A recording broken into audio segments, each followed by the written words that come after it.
Hi, everybody, and welcome to our Future Ready Librarians webinar. We're so excited because we're kicking off our series this year with this webinar, and I couldn't be more excited to talk about the topic of AI today as we kick this off. And so we're going to talk about empowering librarians with AI, a guide for future ready librarians. The great thing too is that not only do I get to be here, but I get to have two amazing friends and educators join us today. So as you are watching the presentation and afterwards too, you can find all the slides and resources at the link here, or feel free to scan it with the QR code. We'll be sharing this at the end as well. And maybe Leah, if you could also pop it into the chat so people have it too, but that will give you everything that you need to know and go back to, because I know you're going to have lots of things that you want to check out. My name is Shannon McClintock Miller. I am a district teacher librarian in Van Meter, Iowa. And I also serve as a Future Ready Librarians leader. You can find me on X and Instagram at Shannon M. Miller. I blog at the Library Voice, and I put my email here if you have any questions. And today I am joined by my dear friends, Bill and Carl. So I'll let you guys take it from here. Great. So hi everyone. My name is Bill Bass. I am my title is I'm an innovation coordinator, and I'm in the Parkway School District just outside of St. Louis, Missouri. And so I spent a lot of time working with libraries. Library is they are my people in my district.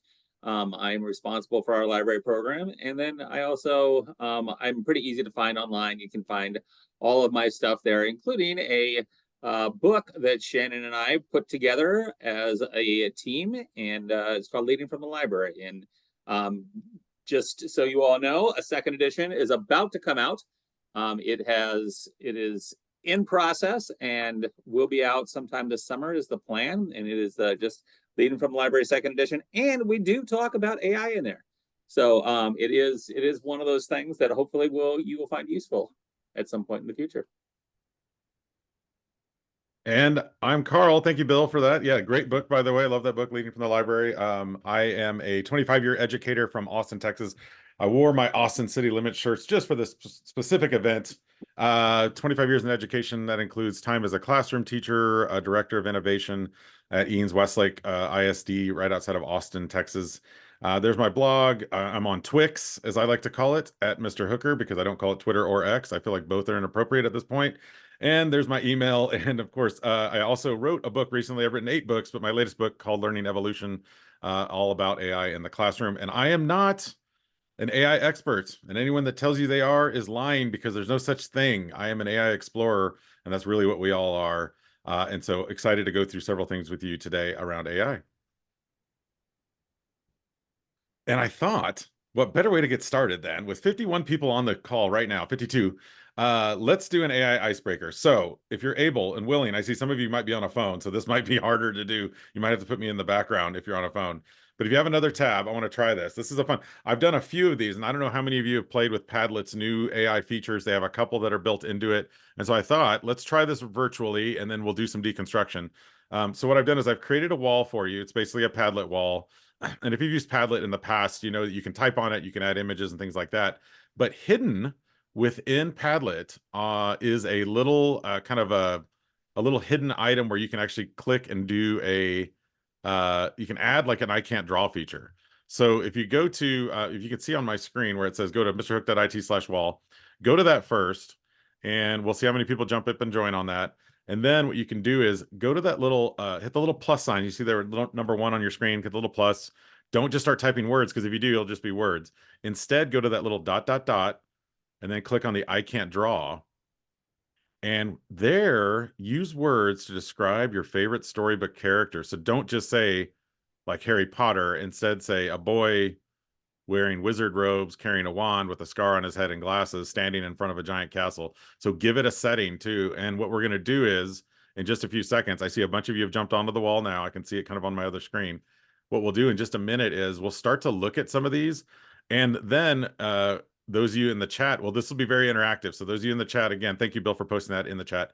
Those of you in the chat, when we pull up a character, your job is just to guess, of course, the character. We want to make it, this part, we try to make it to where they can guess. I've played at some of these games where you try to make it a little trickier. I've done some with music. I've done some with, what are my favorite things and posting them on a wall. But I thought for my audience today, we would do storybook characters. So we'll see how it goes. And I'm going to make one too.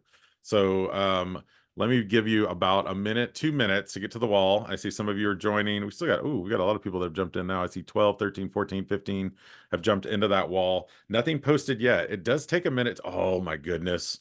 I just saw a cue. Now, those of you that are in the wall will be able to start seeing these as they pop up. We're going to leave this screen up for just a couple of minutes. I'll put on a little bit of background light, getting ready to draw music. Okay, here we go. Now, we already had somebody do this. This happens sometimes. If you just hit post and just type in the words, it'll just post a text thing. You have to go to that little ... to find the secret menu that says I can't draw. I love using this tool particularly because it doesn't require any type of student login. So again, we worry about age restrictions sometimes when it comes to things. So this doesn't require that. You just basically, again, you want to look at the terms of service, but in the most part, you can post this as a teacher and kind of control it on your end or librarian. So I'm going to write, so here's mine. I'm going to try mine here and see how it turns out. A boy who wears glasses and wears wizard robes, carrying a wand in front of a castle. Now, if I wanted to, and depending on the AI project or program you're using, you could actually type in a descriptor of like what the person, like I could say Harry Potter and see what it comes up with. Some, depending on the application, I know Canva is very protective about this. Oh my goodness, I got some great ones. Okay, I'm going to post the one that's my favorite. Again, depending on what it is, it takes it a second or two to publish too, but Canva I know is pretty protective of that. Padlet, I've learned so far, has been kind of loose on that, so you got to be careful about it. Okay, I see some of you are jumping in. I'm going to give you guys about another 30 seconds, then I want to look at some of these. So some of you are looking with me, which is great. And actually, I like that somebody actually not only posted the image, but also did the, actually wrote the text there. Oh, someone said they can't find the I can't draw. Well, here, let me see if I can do this with you. So once you get to the wall, now the first thing is you have to get to the wall, because again, I've created this wall ahead of time. So you have a wall there. I'm going to drop out of this real quick. And I'll show you kind of down here. So down in the bottom right corner, it's going to be kind of hard to see. Oh, there we go. I can kind of zoom in on it. There's a little plus here. And when I click on that, you'll notice now I've got some other choices, including that little pink ... That's where you go to kind of find that I can't draw. So I click on that in green, you'll see I can't draw. Now, depending on where you're at, I've yet to find a district that has blocked this, although I know like there are some restrictions on this, depending on where you're at. When you click on I can't draw, this is where you write your descriptor, what you want it to draw. So again, I thought it'd be a fun way to kind of start with AI. Oh my goodness, we've got some great characters coming up here. There's my Harry Potter, by the way. Not bad, kind of a Disney's take on Harry Potter, maybe. I don't know exactly what's happening there. Oh, you got it? Okay, good. All right, you got it. Good job. What I have to ask, what exactly is happening here? This is amazing. What do you I mean, it's Godzilla and in a giant yellow dog. I'm not quite sure. We could take some guesses as to what that is. Again, prompts. What I love about this too is, again, as we do our prompts, some of these realistic looking pictures too. Is this holes? Could it be? Possibly, maybe. Again, my librarians, if you have guesses, go ahead and drop. And also, I think I added it. Oh, maybe I didn't turn on comments for this, but you can actually add comments. Oh my goodness gracious. Toto, Auntie M, where are you? That is awesome. Now, one thing I noticed with AI images, you may notice it too, our little friend here's leg is a little bit broken.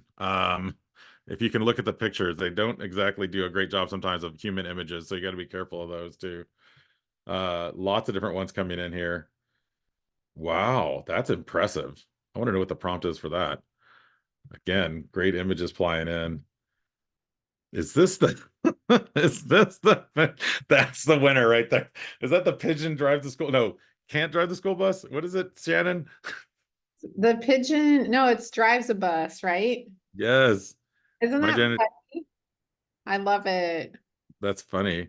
Oh, Emily from New Moon. Oh, Godzilla versus Underdog. Okay, I'm getting some of these now. Thank you, by the way, those of you in the chat dropping those in there. Because, it's tricky. Oh, look at, here we go again. Some good ones here. Nice. I think I can actually do a little bit of, I think I can Don't, actually yeah, don't let the pigeon drive the bus. don't let the pigeon drive. Thank you. I knew, Tammy. Yeah, I appreciate you. It's been a couple of years since I've been in my elementary libraries, so I apologize. I wonder That looks like, is that Clifford the Big Red Dog? Oh, yes. Only the live action version, which they tried to do. Yes. Ashley says hers generated the exact same images as the last time I used it. That's interesting. I wonder if there's some sort of limitation on what you can do with Padlet. And what I'm noticing too, and I don't know if some of you prompted it this way, but it's interesting how some of the images come out kind of cartoon, some are kind of watercolor. A man wearing a black hooded cape who fights crime. Ooh, and you can put a bat symbol. It's interesting that it didn't say anything about the tool belt, but looky there, it kind of like assumed that you were talking about somebody that we might know, which is a great conversation to have with kids too, talking about inferences and bias, of which is built in. We'll talk about that a little bit today. But I love a lot of these different characters that are popping up. And again, kind of a light way of getting kids and students involved, and just to see some of the, wow, that is amazing right there. It's getting better and better by the day. But what I like to do a lot of times with students is that I'll ask them like, okay, now let's decode some of this too. Oh yeah, Ashley, you might be right. It might be just pulling from your previous. I wonder about that too. You might have to refresh or start it on a tab, like an incognito tab. A tiny lady who is magical and teaches kids life lessons. Oh, I can see the prompts over on the right on some of these. Some of these I don't see the prompts. Just gorgeous though. Oh my gosh. My favorite. That could be my favorite. A pig who has a spider as a friend. That's really all you had to put, and it already generated the. Yeah, then I think you could try to get it to write some of the words in there too. I love it. Just so striking, some of these images too, and how they come across and the different styles that you see. But yeah, these are great. Very Picasso-esque here too, as we get kind of move. This is almost like a Where the Wild Things Are. You could get close to that. Ooh, okay. The Oh, Mad wow. Hatter's in the house. Oh, let you choose cartoon painted version. Okay, Monica's adding to that too. Yeah, so you can have some adaptation based on that now. They've actually improved it a little bit so we can do that. So again, the point of this isn't to see like who's the best prompter or anything like that, but it's more to say like, look at how fast we did that, guys. That was like 5 minutes in. We generated a bunch of different images, and then what you could do with these stories, there's a couple different ways you could go. You kind of backwards and reverse engineer them and say, what do you think the story character is, or where, tell me the story about this line and what's happening. If it's a story that's already existing, you could say, okay, tell me about the prompt you use, and let's try to get all my students to come up with the best image based on the prompt, and then reverse engineer it. So again, teaching kids at a light way how to do some prompting based on things. Oh, that was one of my favorites as a kid, Frog and Toad. Although I feel like Toad needs to be a little browner, but you can work on the prompt with that too. So again, that's just Padlet, quick and easy. And I thought it would be interesting, Bill and Shannon, as we kind of start on this, to really kind of let's do some level setting. So I'll leave that wall open if you guys want to keep posting on there too. And I appreciate those of you that are jumping into the chat too and adding conversation to this. We talked about, we've kind of gone down this road of artificial intelligence over the last couple of years, but what is it really? That combination of the access of all data and everything that we're connected to on the internet, and kind of pulling that forward. But there's also a lot of terms that we kind of, I think, gloss over quickly, and I want to make sure we're all on the same page with this. So, generative AI is generally what we just did. That was generating something based on a prompt, right? AI itself has been around, depending on who you talk to, we'll talk about that in a second. It's been around for a while. LLMs, again, that we just talked, those are large language models. In the chat, tell me a few LLMs that you might know of. So ChatGPT would be one of them. But what would be some other LLMs or large language models that you may have used or heard of at this point? Just curious to see if some of you know. Poe, is Ashley saying that in there? Okay. Or is that the character? Okay, there we go. Yeah, Copilot. Copilot, yep. Yep. Copilot now, I just found out, doesn't require student login, which is also interesting because I know they've been kind of tinkering with that on the Microsoft side. Yeah, Google, Rachel, that's correct. They used to be Bard, now Gemini. Those are kind of the other two big players in the space. Alyssa, I'm not sure of that one, Melissa, but I also know of Claude, which, yep, there we go, Irene. Yep. Anthropic, which was bought by Amazon. So some of you already have a kind of awareness of these. What I've started to do, and I don't know if you do this too, Bill and Shannon, but like I'll kind of play them against each other. Like, I don't really like the prompt that I got at ChatGPT, so let me see what Copilot says, or let me see what Gemini says. So I try to mix it up a little bit. Yeah, those are some good ones there. Canva, also, yeah, Sarah, good point. Magic Write in Canva. I mean, that's a great stair stepper for a large language model, especially getting students into it because it's not as expansive as, say, a Claude or a ChatGPT, but it's still got a lot of the good effects of it. And then a couple of the other things on this, page we want to talk about, hallucinations and drifting. You'll see that a lot. It seems like it comes in and out depending on what. There's a couple of weeks ago where like anything I put in a chat GPT was gibberish for almost an hour, and I don't know if it was just going through a moment or having a senior moment because it's been around for 400 and whatever how many days, but it wasn't creating appropriate or even accurate work in that sense. And then machine learning, which is the last term, and I think that's what people think about when they think of Terminator and those kind of ideas that the machine's going to do everything on its own. That's more automatized on the machine side versus its human input, which generative AI kind of requires. So when was it invented? Go ahead, throw your guess into the chat. All I need is a year. Let's see who gets the closest. Throw me a year. What year do you think AI was officially invented? This will be tricky. I give you a hint. It was a while ago. Oh, okay. Certainly not Thanks, new, is Ashley. Yeah. I see we 99, got 86. 47. We got 99. Okay, 54, 79, 99, 91, 53, 60. Oh, we're all shooting a little bit high on this one, actually. I'll be honest with you. And actually, it depends on who you talk to for sure. In the research that I did with my book series, I found out that it was actually, pretty much accredited to this gentleman, which is Christopher Strachey, who at Oxford, University of Oxford, developed this giant computer that was the size of a classroom, bigger than a library. These things. You remember computers back in the 1950s? No, none of us did because none of us were alive back then. But we've seen pictures and we know that they exist. And what was crazy about it was like not until 1956, which someone said in the chat, was the first time that someone actually used the phrase artificial intelligence. But what he did is he basically designed a computer to play checkers against itself. And if we go back in time, this is another one. Tell me about this one. Is this what you're talking about, Bill? I think you mentioned. This is essentially what you were saying. That John McCarthy was the person who actually coined the term AI, and that was it had been around since '51. Like as you were saying with Stockley, but John McCarthy was the first person who actually wrote the words down and started talking about it as artificial intelligence and making that connection back to like Alan Turing and the Turing tests. And really like, can computers think? And that was a question that computer scientists forever have been kind of thinking about and wrestling with. But John McCarthy, when it comes to AI, he was actually the first one in '56 that actually put that name down in writing as as a paper that he published. He was out of MIT, I believe, and so it's interesting that it's been around that long, and really is starting to make a mark now in our daily lives. It's just it's fascinating to think about the history that comes with it. Yeah, and just a few years later, his cousin would form a band called the Beatles, but no, not really. That's a different McCarthy. Sorry. Different. By the way, Close is though. that image real, Bill, or is that an AI image generator? That is actually him There we go. at his whatever computer that was. And I'm pretty sure if you look at the monitor, I don't know if you ever have seen this. This is one of those that had that 9-inch floppy disk that slid into the side of the monitor. You can kind of see. Yeah, it was ginormous.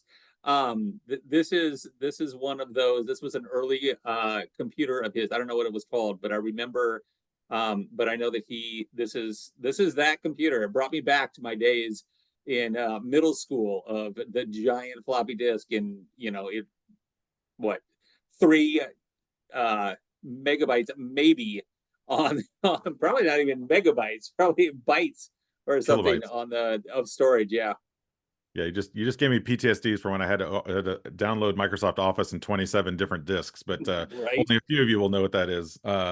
This was interesting too. I was doing some research on the when the autonomous vehicle came out, and people think, well, it's a recent invention with Tesla and all this, but this is actually one of the first ones. They took this blue Chevy, they stuck an air conditioner on it because the computer inside the back of that was massive, and it drove down a road for about 2 miles at about 20 miles an hour before it crashed off the side of the road, which is a good reminder to never be in technology the first time it's ever used. But in Austin, we just recently had this debacle where there's autonomous cars and they kept getting in traffic jams because there's no way to really defer to somebody. They get stalemated and it's causing all sorts of problems within our city gridlock. So we're having to kind of rethink what we think about those autonomous vehicles right now. And then one of the more iconic examples, I think, is this one where we had our world chess champion, Garry Kasparov. He won actually 2 out of the first 3 sets, but then AI defeated him the next 3 sets. I think 4 out of 6 sets. The Deep Blue, the computer beat him. And it was, why did it beat him? Because it started to learn his techniques, his behaviors, his tendencies, and then it played those against him, which was interesting too. What about this one? Bill? This is the same. I mean, this is basically the same story, except that AlphaGo is a little bigger. I mean, Go is the name of the game. It's from Asia, but it's a much more complicated game than chess. And there was a theory for a long time that there was no way that any computer could beat it. And so, but Google developed DeepMind and AlphaGo as a way to, kind of exactly what you're talking about. The same thing with Kasparov is that it learned its tendencies, it learned its strategies, and really and created that. And this was the first time in 2016. So it took, a good 20 years after chess in order to get to the point where a computer could actually understand and be programmed well enough to analyze an AlphaGo strategy or a Go strategy through AlphaGo. So it is fascinating how, we've seen this progression over time.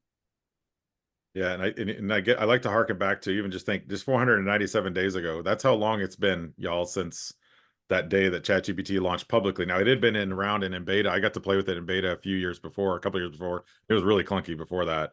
But it's amazing to see, like, it's only not even really been 500 days since this came out, but it seems like exponentially it's changing everything in a lot of ways. Where are we headed with all this? Well, and I think that's really the point, is that we don't really know. We can speculate and we can talk about it, and that's really what, Carl, you started off by saying nobody's an expert, and I think that is by recognizing that and recognizing that we don't know where we're headed and we don't know what the impact is going to be. We can speculate and we can wring our hands and be upset about it, or we can embrace it and join in. But regardless, we're not right or wrong either way.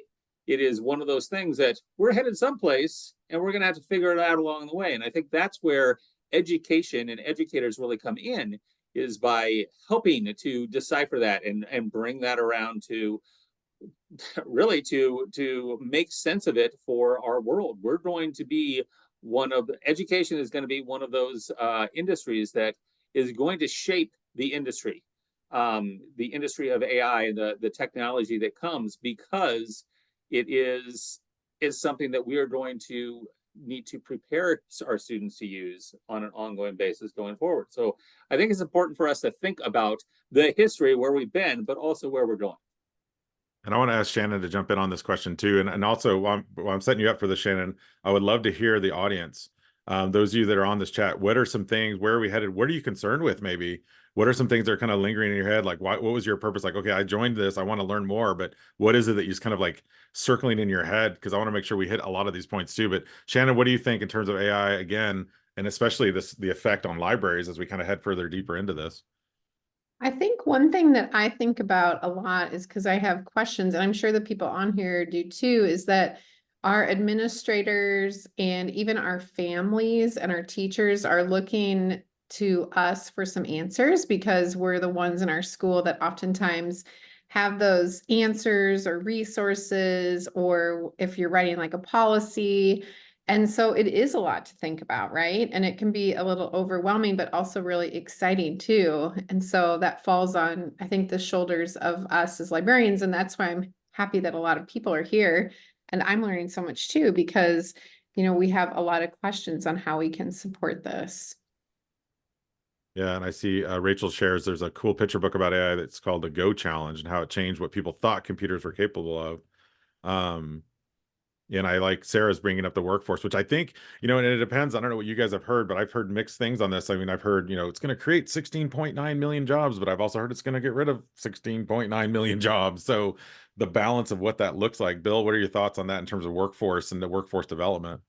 Yeah, we've gone through, I went to an AI summit last year that wasn't education based, it was all industry based, and everybody that was there was obviously interested in using AI.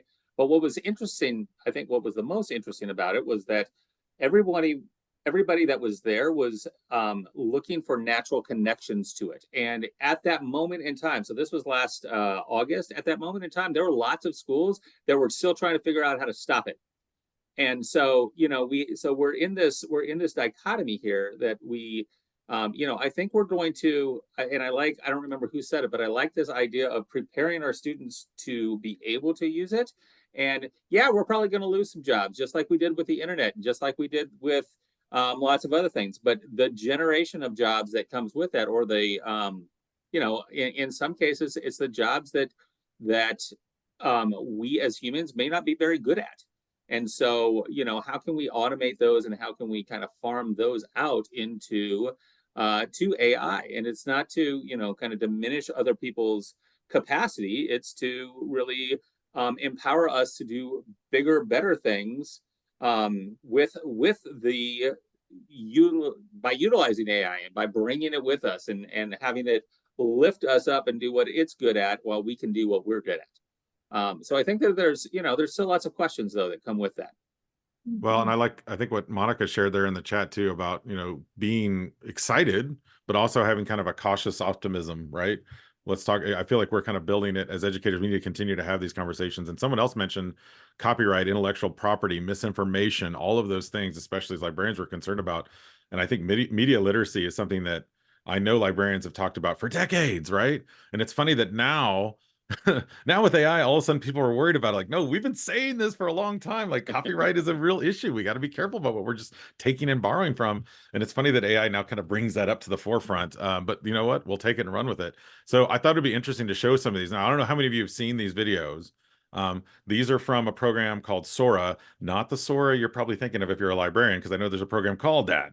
But this is OpenAI's Sora, and I don't know if you've seen these, but these are different prompts. So I'm just going to walk you through these real quick. Essentially, these are generated by text about a month ago using prompts. So in this case, the prompt was a lady walking at night with sunglasses and a black jacket and a dress, carrying a black bag on the rain-swept streets of Tokyo. And let's see if it played a little bit. So again, as you watch the video, and again, this is all AI generated, you can see in the bottom right corner, there's something interesting happening here. There's actually a little watermark down there that's kind of mobile. It's not just a static watermark. And so to ChatGPT and OpenAI's credit, they're actually starting to put these in place as markers, because even they're starting to get concerned about people saying what's real and what's not real. I mean, look at, it's actually, I mean, the reflections are pretty good, a little pixelated.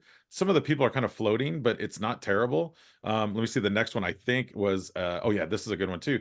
This is the prompt was just make an underwater aquarium on the streets of New York City. That was it. And this is what was created as a result of that, right?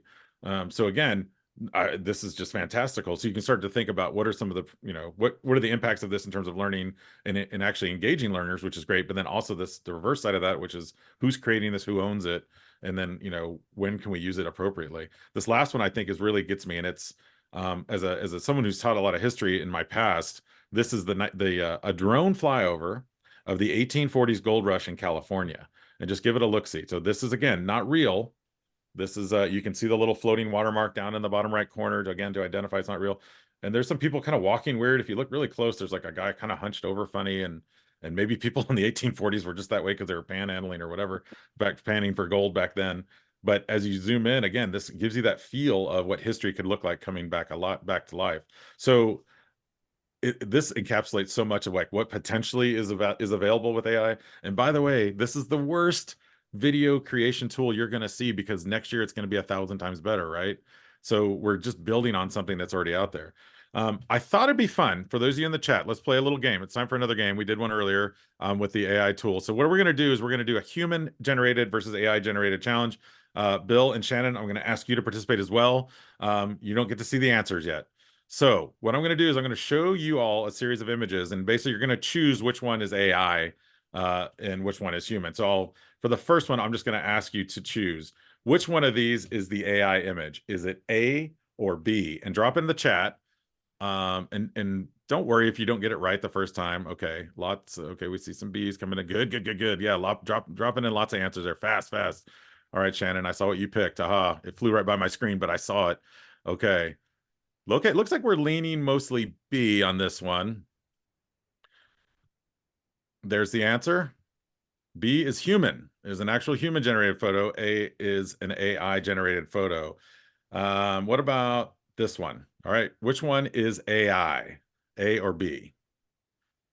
Which one is the AI photo? Now you're like, all right, is he tricking me? Is he trying to mess with my head? What's going on? All right, lots of B's. Now a lot of A's coming in late. Oh, this one could be the A's. Now you're like, all right, to me, it's kind of amazing, but actually Yeah, the one on the right is human. B is human. That's an actual person. Obviously done some work with makeup and everything to kind of make the eyes pop out like that. But the one on the left is an AI person. Again, hard to tell the difference of these, right? A couple more. Is this picture human or AI? So just drop in the chat, human or AI, your choice. This is a landscape. All right. And again, weird. I did this at ASCD, Bill. I don't know if I didn't tell you about it, but there, 400 administrators in the room. And by this point, they were just going left or right. I don't know, is it AI or not? By the way, this is in fact human. This is a picture of, it's a desert, I believe the Gobi Desert. What about this one? AI or human? Okay, now we're getting a lot of AIs. A couple of humans. Robert's like, I just give up. Whatever. You just have to tell me what it is. I love that you're just. Thank you for your honesty on that. This one is actually AI, and if you look at some of the straps kind of around his neck, there's some weird crossover stuff happening with his collar. So it makes it a little trickier. Two more to go, and then we're done. Which one is AI? A or B? There's two pieces of avocado toast. Let's see which one is AI. You almost have to be confident, right? You have to go like, this is what I think it might be. Sometimes you can look around. It's your gut. What do you go with your gut? It doesn't matter. Yeah, whichever one you know. I'm actually really impressed. A lot of you nailed this one. This one you did pretty good. Yeah, it is the AI one. Good job there. Those of you that got that one right. Final one. I thought it'd be funny if I just use myself in this example. So Bill and Shannon, I give you human generated Carl and AI generated Carl. I'm going to play 4 seconds of a snippet of something. You have to figure out which one of these is really me. All right, here we go. Shady Hollow HOA board. I know you can read the bio on a piece of paper and you might have received. Or B, I'm excited to be here for Digital Learning Day. Thank you all for Ed. All right, which one is AI generated, A or B? Good. Not bad, right? Wow, that's impressive. Most people think A, and most people would be Shady Hollow HOA board. I'm excited to be here. I know you can read the bio on a piece Actually, of paper. The one on the right is the AI version of me. Wow. I know. So Pretty good. Immediately the implications in your head, right? As you're a teacher or librarian thinking about this stuff, going, what is it? How could this be used for good? But also, of course, my mind sometimes as a former tech director is like, how could it be used for evil, right? Someone recreating the principle, saying something they shouldn't have said. And I used HeyGen, by the way, which is the software that I used on the right, basically uploaded 2 minutes of myself as part of a webinar recording, which is why you see my name kind of floating down there. And that used from that, I was able to use any text I wanted to create an AI version of myself. So essentially clone myself, which is interesting. Well, I guess it's interesting, like which version of yourself do you like better? I mean, it depends on the day, if I'm being honest, but I think kind of the AI version of myself is a little more handsome, but yeah. Understandable. So this all leads to kind of the idea of academic integrity, right?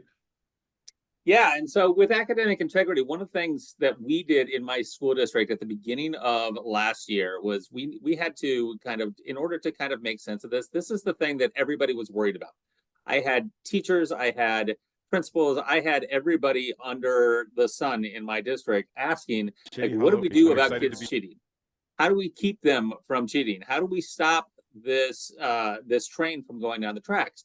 And so we had people looking for policies. We had people looking for, how are we going to, how do we harness this? And so what we have chosen to do in my district is we chose to, first of all, create a kind of a philosophical document around what our approach is going to be to AI. So it's more of a position statement.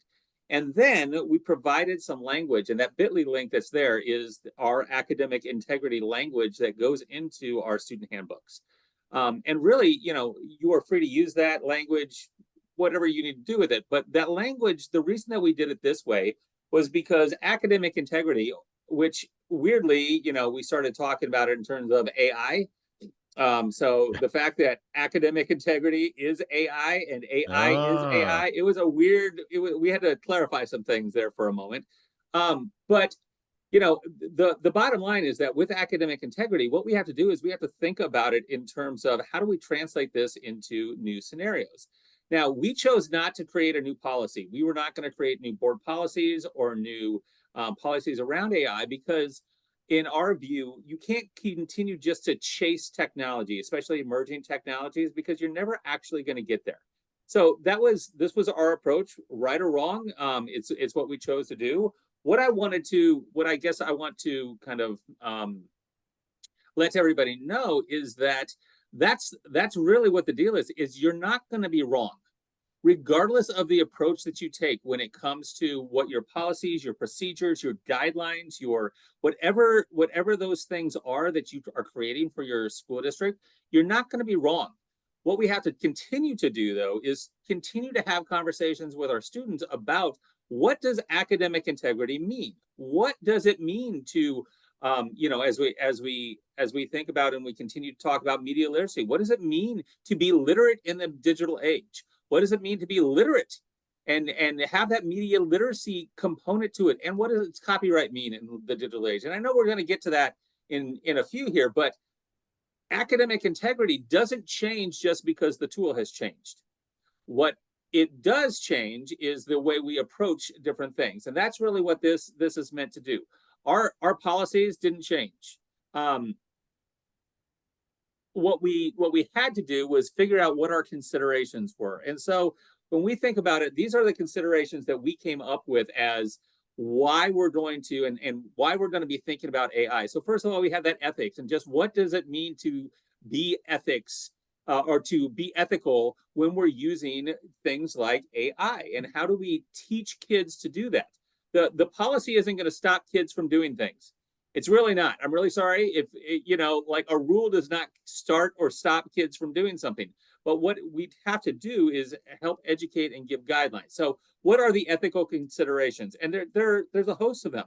How about assessment? When we talk about assessment, how do we, first of all, how do we as administrators and librarians and teachers in districts, how do we assess the tools that are coming out? How do we assess what we want to provide to our students? And on the same time, what does assessment look like in an era where we can have something generated for us, whether that's text or video or image, as we've been talking about? Those assessment practices. We actually have to think about what that looks like in our work. Academic integrity, I shared the document, but academic integrity is one of those things that we're never done.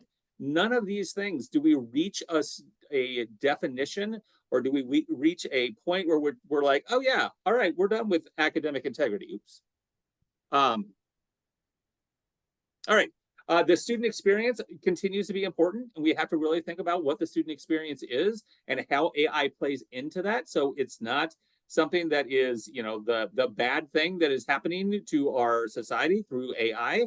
How do we bring innovation in, and how do we recognize where innovation plays? We want our students to be innovative. We want them to have the experience and understand what the implications are for them as well, right? And then, it kind of goes back to academic integrity, but authenticity of our own work, authenticity of the process that we use in order to put it into prompts. We've been talking about prompts all day so far, right? And right. The authenticity, the authentic nature of writing prompts also becomes important. So we have to recognize our own authenticity. But these are the considerations. These are the things that we talk about every single day in my district around AI, because it is a thing that guides us throughout our path. And that academic integrity language that we put in doesn't change our language. All it does is interpret it into something that addresses AI, but also gives our students the ability to understand their role in the work. And so we have these conversations with kids all the time, and this is the basis. These are like the 6 things that we kind of continue to go back to. If we had pillars that were created, with considerations for AI, these would be them, because they're the things that we feel, at least in my district right now, that we need to keep our eye on and be sure that we're not either that we're not going too far with the student experience or pulling it back too much for the student experience, because it is a balance and it's not one right way or the other right way. And I'll say it again, regardless of what you do in your classroom when it comes to AI or your library, is you're not going to be wrong. It just depends on what your considerations, what your goals are along the way, because for us, these are the things that matter. And these are the things that we want to continue to go back to over time. And so lots of people right now are putting policies out and creating policies that school districts are adopting. It's fine. I think that's, like, if that's what your community needs, and that's what your community needs. And as an educator, that's what you offer them. Yeah, there's like, I think 6 states now, Bill, or maybe more than that now, that have come up with some sort of state guidelines. I think those will continue to Yep. grow throughout the summer. It's just, Yep. I'm with you. I think sometimes policies are just gonna be hard to keep up with everything changing in the pace. It's more about the guidelines and the mindset and really the intent when you talk about it. I know a couple people mentioned in the chat that one of the things they were concerned with was really copyright. Like, where does this fall? And I think you'll hit a little bit on fair use in a second. Like, who owns this content, right? And I think what's interesting is the government is still trying to kind of sort this out too. I'll talk about that in just a second, but I'll give you a quick example. This is one I like to share sometimes with teachers. So the next page, you're going to see 2 images that are original content. All right, these are both, and you may have seen them at the Super Bowl together quite a bit. Probably not the 2 people you were thinking of that were together at the Super Bowl, but yes, you see a lot. You see these pictures. So those are original. That's really a Taylor Swift photo and one of Coach Andy Reid for the Kansas City Chiefs. But what happened is about a week before the Super Bowl, somebody created or generated an image that was this, of the 2 of them. And again, this is AI assisted content. And by the way, you can tell it is, if you look at their fingers really close, you'll notice that Taylor Swift has kind of got 5 fingers and missing fingernails, and Andy Reid's got like 6 fingers on his hand. So you can tell it's a little bit off. But now all of a sudden you start to say, okay, now what, we have to already decide what's real and what's not real. Now, what point does this break, any type of their, not necessarily copyright, but the use and likeness of their images, right? And I actually was talking to a high school teacher this summer when we were going through this, and he shared this example with me. And this is actually, I kind of recreated it using my own photos, but he was using, this is Adobe Firefly for those of you who don't know, generative fill. And he's a digital photography teacher. And he was talking me through this, and he's like, it's kind of interesting. This kid sent me this video of him taking one of his images and using this software. Essentially, he screen recorded what I'm showing you right now, basically him doctoring up the photo and using AI to kind of remove some backgrounds. And in this example, this guy on the right there in the red chair kind of reminds me a little of my grandfather. And so I was like, oh, let me clean this up a little bit, right? And I'm doing this all in real time. This isn't sped up or anything. I mean, this whole video takes 55 seconds. But as it goes through the video, all of a sudden you start to see, okay, at what point do we see what's real, what's not, what's original and what's not? And then I could go in over here and of course and insert something. I think Canva has a feature that's similar to this too, in their magic edit features.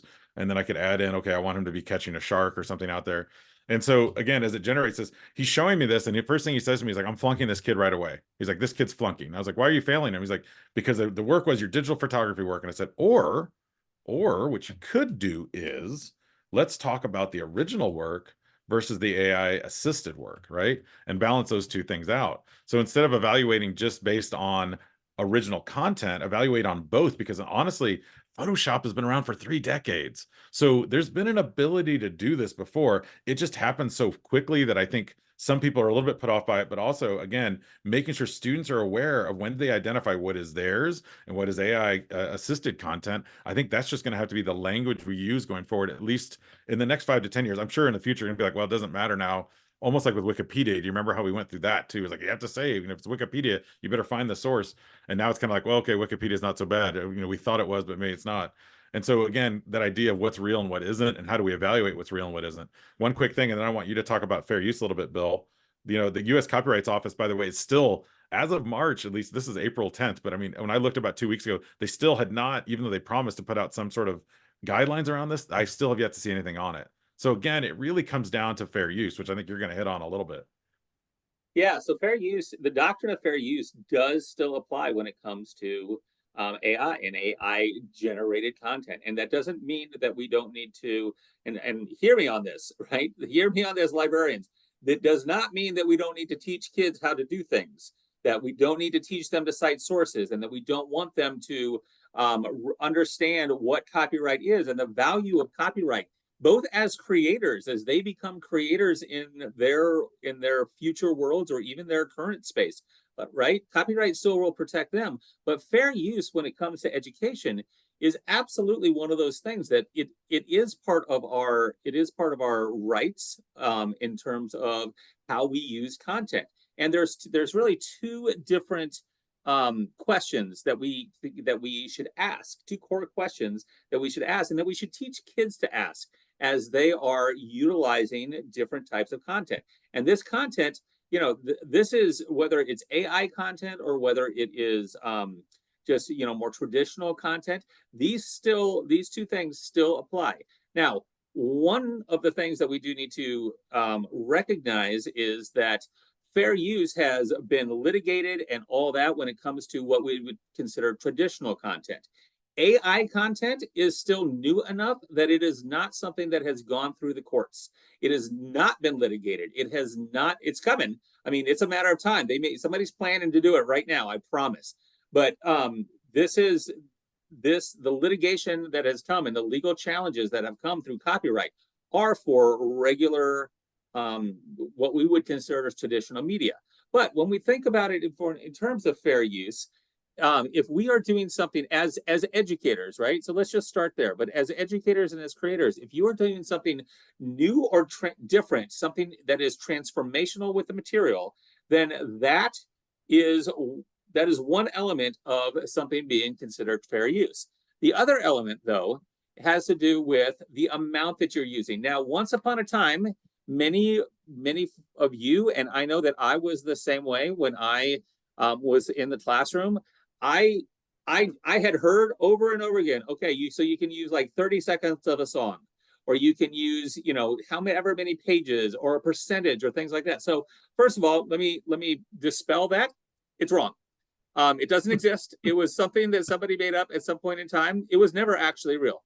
An urban legend. It really is. It's like it's Godzilla versus the puppy earlier that we saw in Underdog. You know, like it wasn't Underdog. There we go. It wasn't a thing. But this is what we really have to consider. Are you doing something new and different? Is it transformational, right, with the material? So if we have something that comes to us that is generated by AI and it still is considered transformational because it's not being used, you know, and lots of things can be considered transformational when it comes to AI because it is new and different every single time, right? And so we still have to grapple with this. And then the second piece there is the amount you're using, whether a part or the entire work, whether that work is a picture, video, whatever, is it appropriate?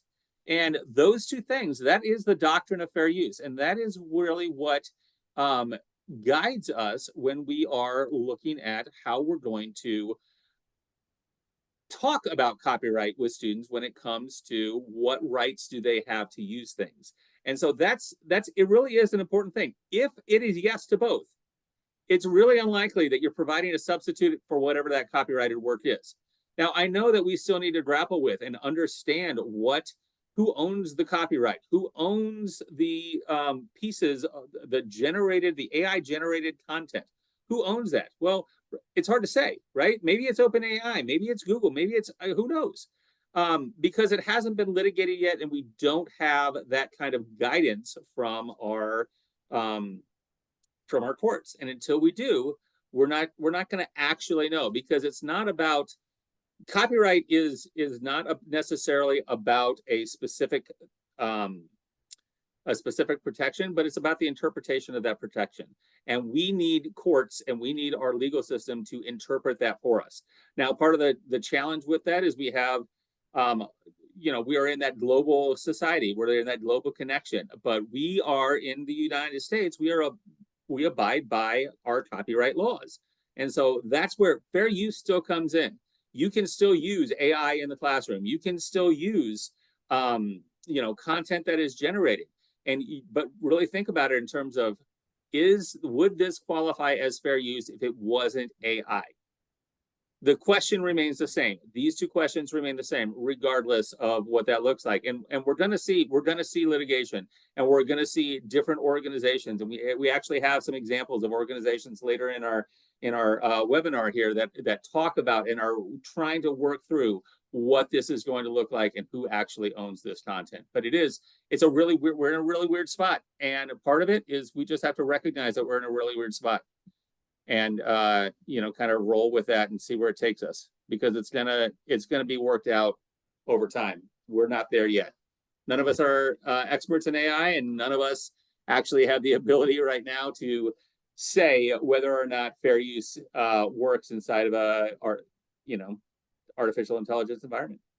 Yeah, and I think someone mentioned earlier in the chat that there are platforms that are now allowing you for a fee. You can, of course, I think Canva is one that you can get some sort of basically a license use of whatever the correct generated materials are. But I think you're right on point, Bill. It's going to come down to the conversations we have with students about, let's just be forward and transparent with it. Hey, I used AI for this part of my lesson. I used AI for this part. I did, or I used this part as my original. I'll tell you right now, as someone who's written and published a book in Amazon, Amazon is very keen to knowing how much of your book had any type of AI in it. They want to know, because they're being pretty strict about that, which I think is smart, because otherwise people could just churn out quick AI books that aren't really meaningful.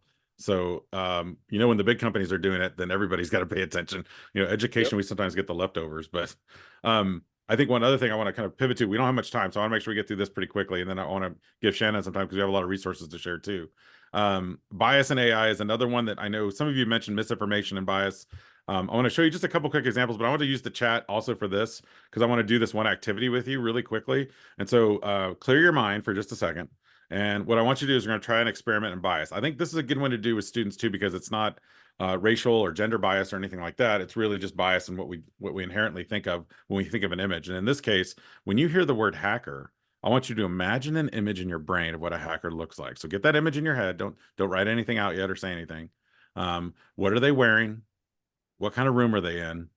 And then what's on their computer screen? So if you have that image in your head, what I'm going to ask you to do and invite you to do is go to the chat, and we're going to step through this and see how close we were to the actual image, because I want to see if there's any bias in this. So first thing, what was your hacker wearing? Drop it into the chat.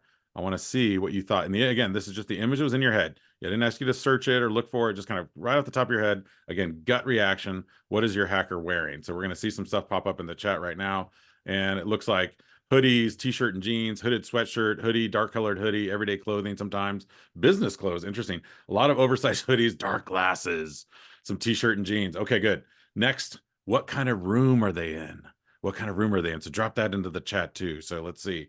Again, oh, they're in an office or a dark bedroom or a basement or yes, that's good, good, good. Dark, like something dark, right? So they're wearing their dark hoodie with their sunglasses and they're in a dark room near an ATM. Someone says that's good.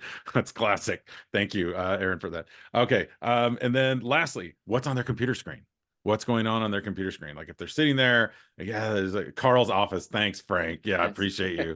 Yeah, that's right here behind me. Actually, yeah, this is a dark. I'm a hacker. I need to put my hoodie on. Yeah, a bunch of code. There's a bunch of stuff going on. It's like a video game, right? So what's interesting is, although none of you probably or presumably met each other at any point in time, it's kind of funny. And then Rachel says, yeah, my clean cut son who's uses our family library, multiple screens on a computer, using YouTube while hacking our network. Yeah, just fun. This is actually the image that comes up when you do an image search for Google hacks or a hacker in Google. So again, none of you, I mean, again, all similar looking, right? There's some masks, there's some matrix code going on, dark room, dark hoodie. But what's interesting about it is, yes, and male tends to be a stereotype, right? With all of these. What's interesting is a hacker isn't always wearing a hoodie, nor does everyone that wear a hacker become or everyone who wears a hoodie become a hacker, because in that case, I think every middle school student would be a hacker because they all wear hoodies. But it could just be some person wearing a business suit at a Starbucks, right? It doesn't necessarily have to be somebody in these things, but these are all biases that we have inherently in our brain. I'm going to skip this one because I want to make sure we get time for the last one real quick, and then Shannon will give you some time. But it's interesting how bias is built into all of these systems. Here's one more, and I want you to jump into the chat on this one. I've asked Canva to generate an image of a nurse helping a robot get better. Now, what do you think the nurse is going to look like? First, give me the gender of the nurse in the chat. All right, female. Most of you think female. Everybody thinks female. Okay, female nurse. Now, this is a little bit harder. I'm going to ask you to go a little bit deeper now, and I want you to also identify race. So race or ethnicity of the nurse. And I'm going to tell you right now, it is not white. So thinking not white, what would probably be the race of a nurse if I just asked anything to come up with the race of a nurse? Okay. And again, this is interesting. We see Black, Asian, mixed, Filipino. Yes. Here's what happens. I'm going to show you the image. Notice that all the robots are very different. Notice that the nurses all very much the same, right? Because we have inherently in our systems where it's pulling this data, AI is not biased inherently. It's because it's pulling from data that is biased, meaning we just assume that every nurse is a female of Asian descent, or we believe that if I put a basketball player reading a book, when you put this into AI, it actually shows a tall African-American male. So again, there's bias that's built in based on our presumptions. Now, bias itself isn't a negative thing. We use it all the time. However, it can be used in a negative way. And that's what we have to be careful of, especially when it comes to the data and the information that we're getting in a lot of these systems. So all that to point out that there's a lot out there still when it comes to this. Now, there's some resources here.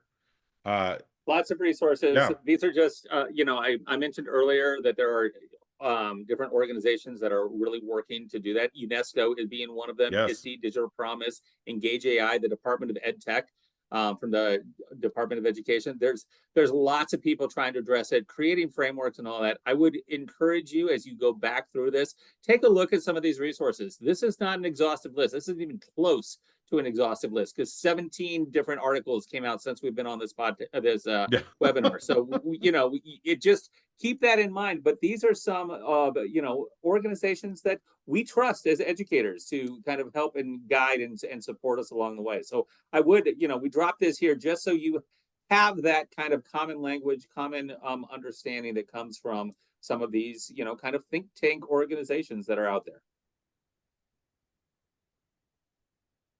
And with that, Shannon, we turn it to you. That was amazing, you guys. I can't wait to think about all the things that we talked about. And I'm sure that people have ideas now too on how to have these conversations with their own schools. So thank you so much for all the information. I'm going to share just really quick a few future ready resources. And I just want to put this in here again in case anybody popped in and missed it. But the first one is a resource called the Achievery, and this is from AT&T and totally free for all users. This is great for our little ones all the way up to our older kids. And the thing about the Achievery is what they have done is it is videos paired with these really great lesson plans over all kinds of subjects. And one thing that I love is that they have collaborated with people that our kids and we as librarians and teachers already know. If it's Cartoon Network or Warner Brothers, Common Sense Media, they have a new one with NASA, the National Park Service. But if you go to these lessons, it's great too, because they're starting to add things with AI. And so if you search AI, you'll already find, I think it's probably about a dozen lessons that you can also go to, and this is free again for everyone. And so I'm going to put this link up, just to check out the ways that you can use it, the videos and the lesson plans, and a great one too to share with your teachers. And so I always love to take something back to my teachers from webinars that I go to. And so this would be a great one because again, it is free for everyone. And so you guys can sign up for that. And I know that you'll find lots of really great things around AI, but other things as well. This is, as we said earlier, part of our new webinar series, and it contains 6 that we're going to do in 2024. And on this, now I can't move my slides for some reason. There we go. It's a little touchy, isn't it? That little button there. But on this, you can see that when you sign up, when you register, you will then be registered for all of them, which I love because then we know that we're part of the series and we can learn along with everybody as we go throughout the year. In May, we have a great one coming up around summer reading. And I'm really excited because my amazing friends from Brazosport, that's a hard one to say, Texas. They are going to be joining us, and they do a lot of great things throughout the summer and throughout just the school year too, really inspiring librarians. And so you can click there to register for that one. We also wanted to share our Future Ready Librarians Hub, and this contains everything that you would need if you are just getting started, or even if you want to go back and find things that maybe you've seen before.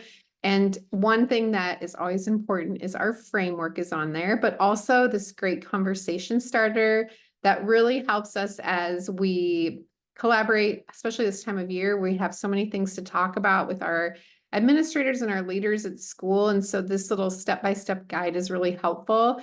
And also another thing that's great this time of year, any time of year, is the self-reflection tool. And you can find those and so much more in that hub.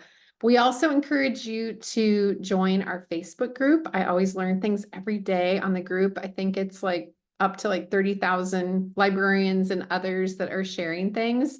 And our podcast we kicked off last week with season 8.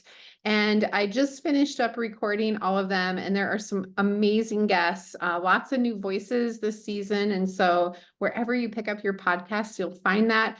And also we have some other podcasts too, including one that Carl and Adam File do that is so much fun to listen to. So you can find those there. We also wanted to share that we are offering these free EdTech Fusion virtual workshops. These have been really fun to do with districts, and it is something that I find it to be so rewarding when I get to listen to, people that are sharing great digital tools. And Tom and Adam and myself are sharing not only tools, but experiences that we've had too with them. And so you can find out more there as well. But continue to connect with us if you're on X or Instagram or Facebook, and you can tag Future Ready and also Future Ready Libs as well. So a big, huge thank you to Follett for supporting the Future Ready Librarians program. And just a huge thank you to you too for coming today. And I learned so much. Thank you, Carl and Bill, for joining me. It has been amazing, and I can't wait just to dig into the things that you shared, but even use these things too within my own district. And so I really appreciate everything that you guys shared. You guys are awesome. Thank you. Thank you, everybody. Absolutely. Thanks, everybody. See you in May.